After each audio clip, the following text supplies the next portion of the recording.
Months out from an election, I guess you have to look at everything through a political lens.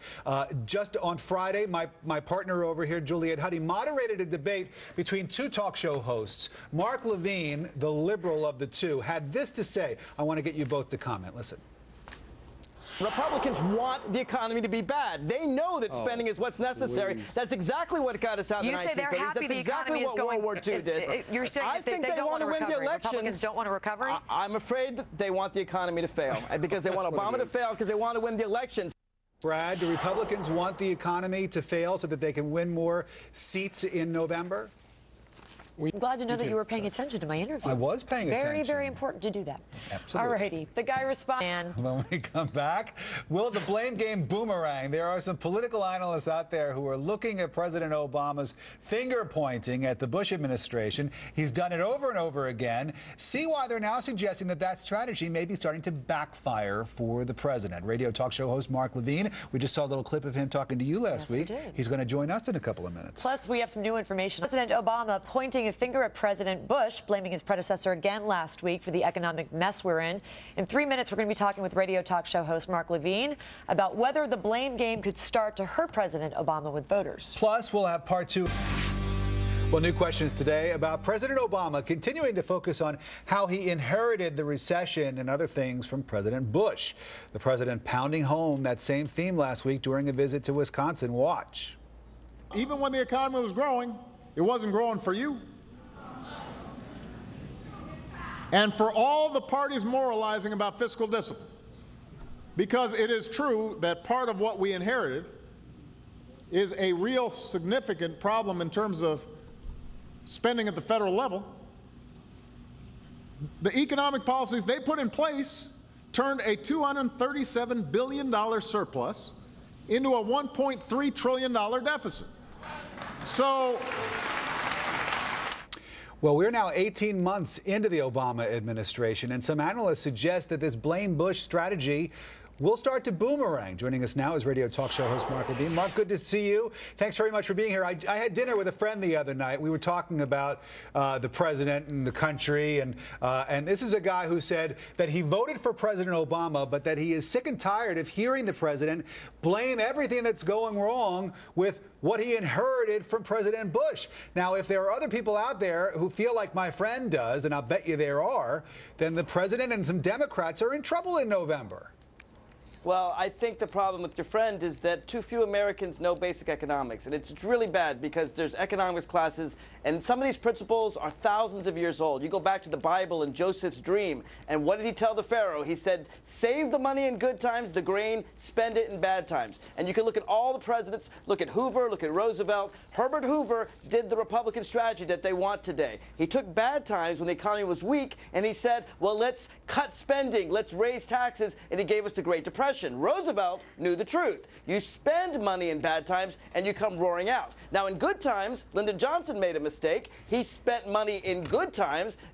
Vietnam he didn't want to pay for. It led to great inflation in the 1970s. But Bill Clinton knew the right thing to do. In good times, you save money. The greatest surplus in modern history. How does this all relate to George Bush? Yeah, it's simple. We had decent times, and he was spending money. He was doing the Johnson strategy. Instead of saving the surplus, Republicans were all out for spending, while the Democrats were for fiscal austerity. Mark, I hear you. I hear you. And it's always it's nice to get a history lesson. It's nice to learn about economics and all of those things. They're important. I agree with you. But let's think back to President Reagan, who is still loved by many for the sense of optimism that he brought with him. And this is a president who inherited his share of problems from the administration that preceded him. And I remember during the campaign, President Obama, then Senator Obama, praising Ronald Reagan a couple of times on the campaign trail. Maybe it's time, and why wouldn't Democrats tell him it is, for him to go out and display that sense of optimism, that sense of hope, the way that Ronald Reagan did, which helped the country so much.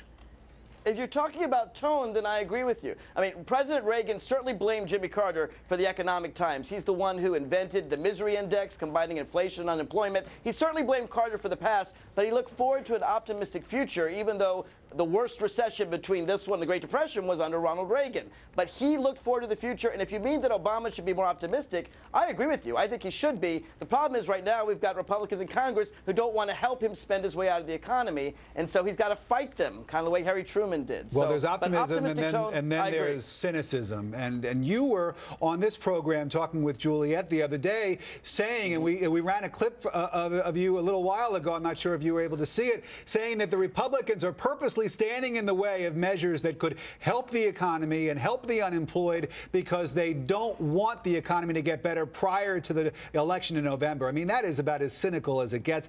How do you rally the troops around something like that?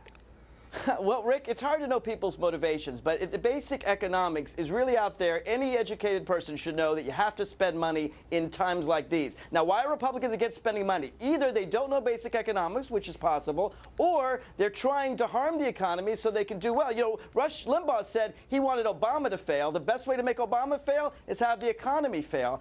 I don't think the American people, though, are stupid enough to put the economy back in the hands of the people who ruined it 2 years ago. Remember, 60% of Americans still today blame Bush for today's economy. Only 25% blame Obama. You know, it's interesting, Mark. The president is more than willing to come out and take the blame for some things, like the response to the oil disaster in the Gulf, where he came out and gave a speech basically to that effect a little while ago. But it seems like when it comes to the economy, when it comes to jobs, when it comes to other things, he's just unwilling to do it. So I'm wondering, is there like a White House team of advisors who are deciding what the president can accept blame for and what he can't?